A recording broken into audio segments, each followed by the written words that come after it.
just 1 second.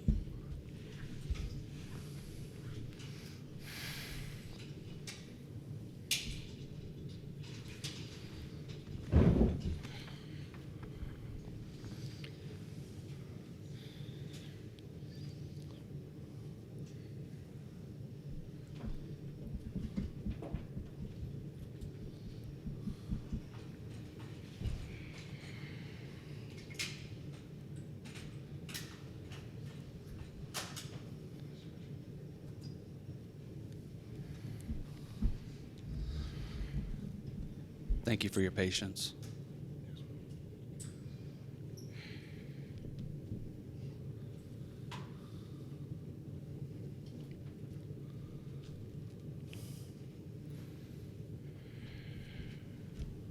All right, we're joined here with Franklin High School head coach Mark Fannin. Coach, if you'll introduce your two student athletes. Number 16, Court Lowry. Number 377, Braden Smith. Coach, just your initial thoughts about the matchup this afternoon. Yeah, that's what championship games are supposed to be like. You know, two good football teams playing each other. It was a dogfight. It was a physical football game. You know, team had to lose. Unfortunately, it was us. And losing don't ever feel good. But you know, that's what these games are supposed to be like. And I'm proud of my kids of how they came out. They fought every single play. They believed in each other throughout the 4 quarters. And as a coach, that's all you can ask for. Questions from the floor? Yeah, Coach, just you guys are not accustomed to losing games. Just how much does this one sting, knowing y'all were so close to getting that 3rd title? Yeah, anytime you get this close, Alex, it's gonna be tough if you don't come out on the winning side. You know, it don't matter what game. Losing's supposed to hurt, and if it don't hurt, you're in the wrong business. So, you know, and I know it hurts. It hurts the coaching staff, and I know it hurts these kids. They're not really used to losing, but you know, somebody has to lose, and unfortunately, we're on that side tonight. Coach, what has this group of seniors meant to the program? Oh man, it's you know, this group of seniors. I could go on and on about them. They are they're a group that I knew coming in when they come in 7th grade that we had a chance to be pretty good. They're a lot of talented football players. Their will to win is the most unbelievable thing I've ever witnessed. And these guys, they're ate up with the process. They're leaders. Kids follow these guys, and what a better group to lead really 4 years of how they play football in Franklin High School. Leave that with these younger kids because they played in a lot of football games. I think 63, 64 games in their high school career, and you know, that's a lot, and that's a straight contribution to these guys that I got here on my team. You know, on that last offensive series, y'all threw it the last 2 downs. What did you see or like on those play calls, and would you go back and change it if you could? No, I'll never question myself. You know, I felt good about the play calling, and it's something that, you know, that we saw, that we thought was going to be there. They were big and physical up front, and we were having trouble moving the ball tonight. No, I don't regret them. I'd do it over again. Braden, when they went up 14-0, y'all had that little run where you scored. You got to stop and move the ball a little bit. It seemed like y'all were starting to get a little momentum back. What do you feel like offensive, defensively, y'all were doing well to kind of keep y'all in it until that last drive? I mean, I thought we moved the ball decently throughout the game. We had some penalties throughout the game that really killed drives. Every drive that we didn't put in the end zone, I mean, there was a penalty or just setbacks that you can't have on a stage like this. And, I mean, they were the better football team today. And then for both you guys, you know, I know it hurts right now a lot, but when you look back at this season and especially the 4 years here all together, just what are some of the things you're going to remember the most that, you know, that bring a smile to your face and, you know, give you some pride about some of the accomplishments y'all had? Yeah, I'll go. You know, these last 4 years, for me at least, have been the most memorable years of my life. Going to war every day with these brothers of mine that in this senior class, it's been amazing. It's been part of the best memories I'll have in my life, and I'll talk about it forever. But, now that it's all ended, you're going to look back and you're going to watch. You're going to look at yourself and how you interacted with your teammates, and that's what matters the most. The brotherhood and the bond we have in that locker room. It means more than any game you can lose, and that's what I'll cherish forever. I just want to say I want to thank Coach Fannin and our coaching staff for the last 4 years, not only making me a better football player, but truly making me a better person. I'm forever in his debt. Braden, you're one of the 5 guys that's played all 4 years, every single game. What was it about that sect of the group in your grade that was really special in that group? I mean, we have a lot of talented guys in our grade, and on top of that, we have one of the best, if not the best, coaching staff in the state of Texas. And when you put 2 things together like that, I mean, that's just a recipe for success. Coach, what pleased you with how y'all were able to respond? Like I mentioned, when they went up 14-0, y'all gave yourselves a chance at least at the end of the ball game instead of letting it get away. Yeah, these kids, all the way to that last drive, I never had a doubt we were going to win, or make it a ball game, because these kids, through many times, over and over and over, they've overcame that adversity, and I had all the trust in the world, and we were just on the bad side of it tonight. How tough was Devin's fumble there in the first quarter, and what'd you maybe say to him after that, getting so close to tying it up? Yeah, it's I preach next play mentality. We can't be thinking about what happened in the past, and that's what I preach. I just went over there and told him, hey, we still got a lot of ball game left, and we got to go next play. Devin's a great kid, great athlete. He's had a great career here in high school, Franklin High School. And I couldn't be more proud of him, what he's done and left here in Franklin. I guess maybe just for all of you, you 2 are graduating, but you've got a lot of talent still coming up the pipe. What gives you confidence that you guys can sustain the success that this senior group has really laid the foundation for? Yeah, they obviously laid the foundation with the groups ahead of them, in years past, but. We're blessed in Franklin with a lot of good, hard-working kids that truly, like I said earlier, they're ate up with the process, and they love everything about the process. They love the off-season. They love the game. They love everything about it. And like I said, that's a contribution to these guys, these seniors, and these guys that I had in the past that kind of laid that foundation.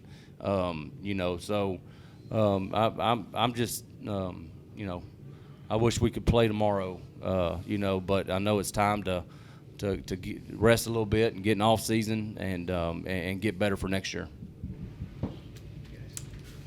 I have no doubt in my mind that these underclassmen that are on the team are going to come into the off season fired up, ready to work, and I expect to see them back here next year. Yeah, I think the mindset for these younger guys is really going to be what it was for us in 2021, coming off that state championship loss our freshman year. Those younger guys come out to practice every day, and they see how these seniors work hard, and, they just follow right in our footsteps. They work as hard as they can every day, and I'm super proud of how those younger kids have really stepped up this year and made it into bigger roles and impacted some games for us, and I think they're going to do great things. Final question. All right, thank you, guys. Thank you.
Y'all can stick close.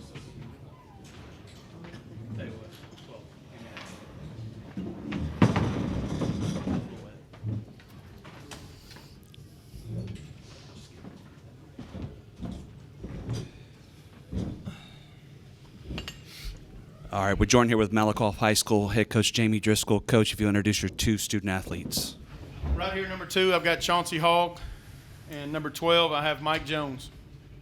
Coach, if you'll start things off, just your initial thoughts about winning the state championship. Man, just so proud of the kids. These last 2 games, they showed so much grit just to get to just to give us a chance at the end there. And we played 2 great teams with Brock, and then of course Franklin this afternoon, and both great programs. And our kids just found a way, and not sure how, but we just found a way. And we got the turnovers against Brock, and then of course today we just held on, and just hats off to our defense, Coach Watkins and his guys, and then of course the kids. And then offensively we did what we had to do, and again, I'm just so proud of our kids. Questions from the floor? Coach, you talked about your defense. You're up 14-0, 14-7.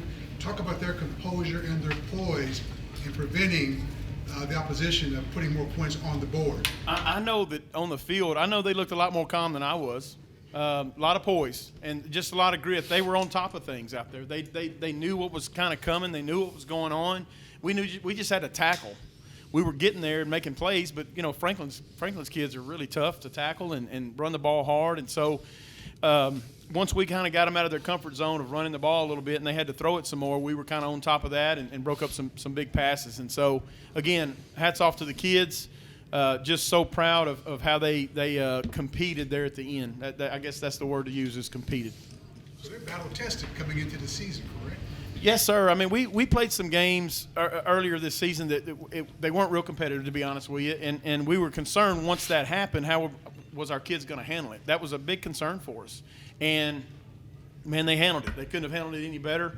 And just, again, extremely proud of them, extremely proud of the coaching staff for getting them ready, and just hats off to those guys, man. Coach Jones, how's your wrist? My wrist is fine. Everything's good. My thumb's throbbing a little bit from last week, but it'll be all right. Your thoughts? A lot of folks were talking about those who were aware that you had an injured wrist and were wondering if you were going to be able to go out there. It didn't look like you had anything wrong with your wrist. You played 100%. No, it was my thumb. It wasn't my wrist. Playing in the Brock game, I threw a ball and the kid smashed it. I thought I broke it, but I had a bunch of treatment on it. Went to a place to get a bunch of treatment on it, and it was hurting a little bit, but I just had to go through it and play through it. So, Second row. Right. You two guys have been through a tough season like this last year and came up a little bit short. How did that help you and guide you in winning the tough games that you had to do this year? I think it lit a fire in us. Getting back to the Brock game, I know it lit a fire in me. That was my only goal, was to get back to there.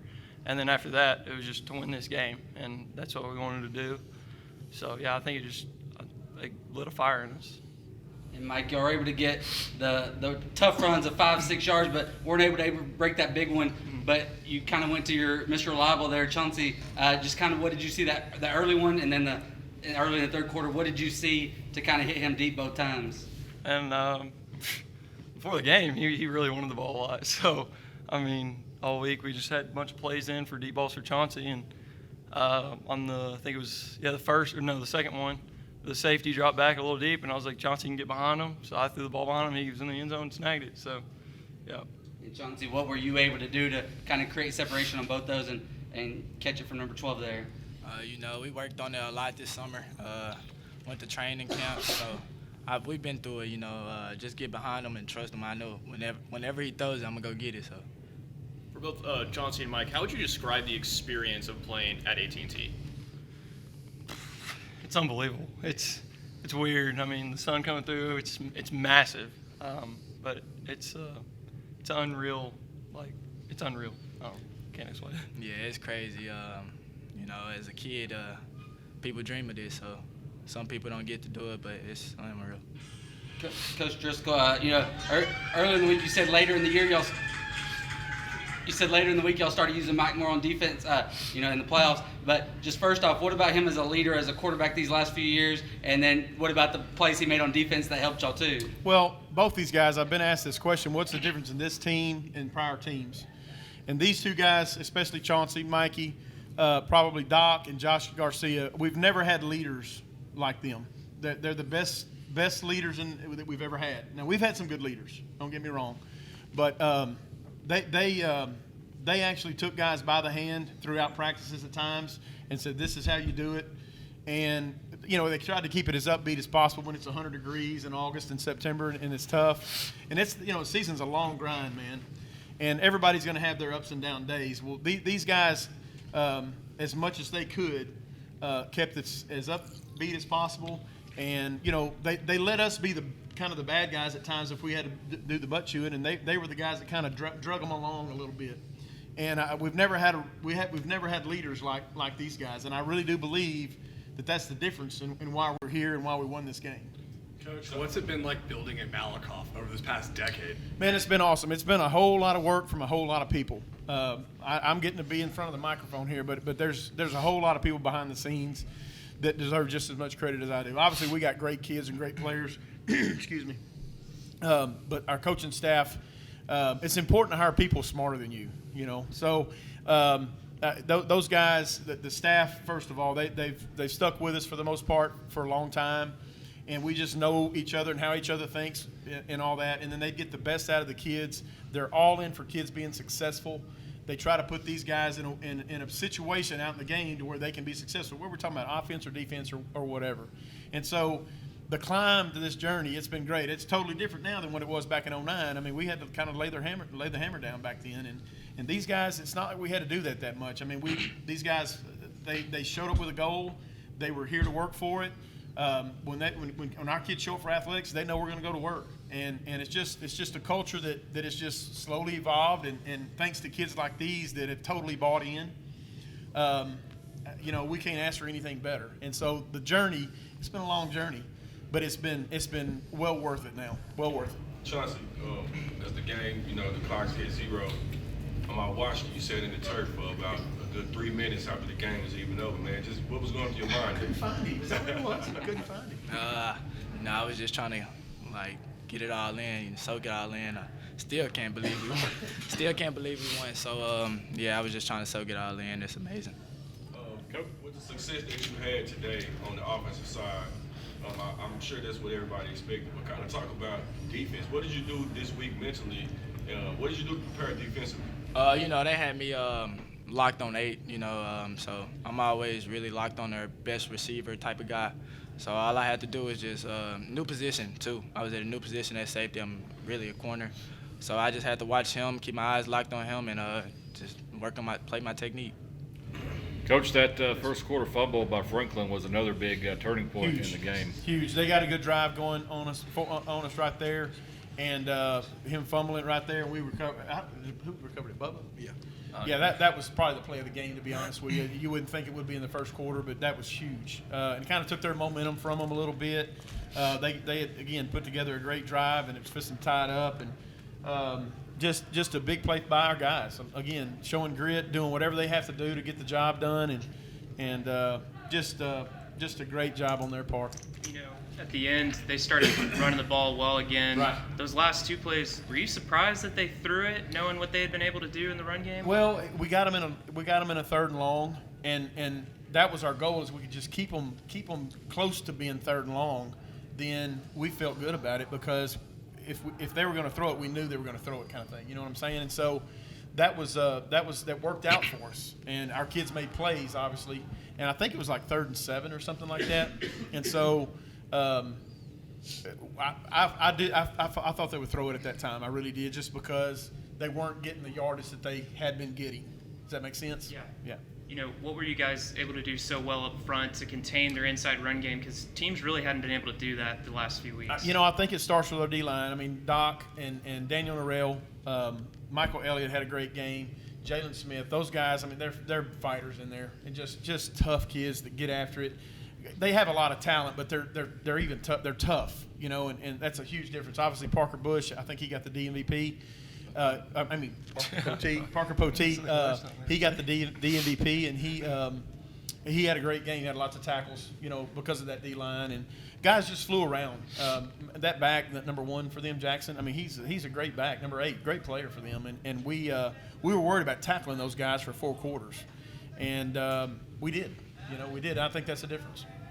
For the players, Coach talking about what great leaders y'all are. Is that something you had a conversation amongst yourself about, or is that just something you naturally had? I feel like it's something naturally that we have. I mean, especially in my position, I got to lead the offense. So every time we're on offense, I go in there and I'm like we got to go right now. It's now or nothing. And I guess that's just how I feel about it.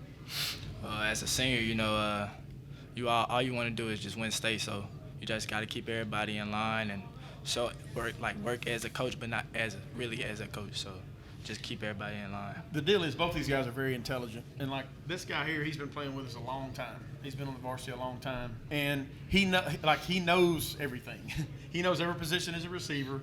He knows every position in the secondary, and he just knows it. And him being very intelligent is why he is the way he is. He's a great player and a great athlete, but his intelligence and just his sense of leadership. We have a thing. The motto that as iron sharpens iron. He's all about making the players around him better. He's a good player, but he made the players around him better. Mikey's the same way. It's all about making the guys around him better, doing whatever they had to do to make the guys that are around them better. Coach, I didn't get a chance to see because I was upstairs coming downstairs. Did you do your push-ups? We didn't. We didn't. We didn't have time. If you didn't do your push-ups, would you explain the push-ups and why it's so important? Sure. All right. So we started this probably, you guys were in junior high. It's probably been 14, 15 years ago. Every day at the end of off season. All right. Every day, no matter what. Every day or every game that we get done on Friday nights or whatever, we end with 7 push-ups. And we don't count them. We say the motto is every decision I makes affects the team. And we live by it, and they live by it. And as a coach, you're worried about them, going out there and making a bad decision away from school or something like that, or in school. And they just have to understand that especially these two knotheads, is the decisions they make affects this whole team. And we've had several kids like that. And I think they finally took it to heart. I mean, we say it every single day. We get done lifting, they're exhausted. We get done running, they're exhausted. We're getting our 7 push-ups. And they hold me accountable after games. Coach, we got to get our 7 push-ups. So it just lets you know what kind of special kids that we have out here, right here and obviously in the dressing room in there. Mike, this might be a little bit before your time, man. Just kind of explain with the cool name. What did the kids I never went by that, really. When I was young, everybody called me Mikey, and it's really started last year when I got the starting position as a quarterback. People started calling me Mike, and I knew about the rapper, I guess, already, and some people were just, no, it actually started in middle school. I forgot about that. It did start in middle school. We had coaches that have left already. It was Tyler Wilbanks and Coach Humphreys. And we had a bet. They had a bet that I wouldn't do it during a pep rally in middle school, and I went up, and I was just like, "It's your boy Mike Jones," and the whole football team would just say, "Who?" And I kept going doing it, and then I guess it kept on. People just keep on saying it. So, but I like it. You're already adding to his cockiness. No, I'll stay home. One more question. Coach, you guys have been so good for so long with so many teams, going back to 2018, but for this group to cap this off, not only to cap off this season, but the work that all these guys have done so far to get this state championship, what does that just mean to this group, this community out here? Well, I said it out there on the field that I want all the ex-players to understand that they're a part of this. We started in 2009, and we made the playoffs every year and won a few district championships and stuff, but it really got going in 2016. And the ex-players that we've had from 2009 all the way through, probably about 300, 350 kids, something like that, I don't know. They're a part of this. They're part of the reason that we have won. We've learned lessons from maybe their losses. And I just want them to know that they're a part of this as well. I wish we could get them all a medal. But this is a group that's earned it. And just so proud for our ex-players and our true fans and true supporters that we have in Malakoff. All right. Thank you. Congratulations.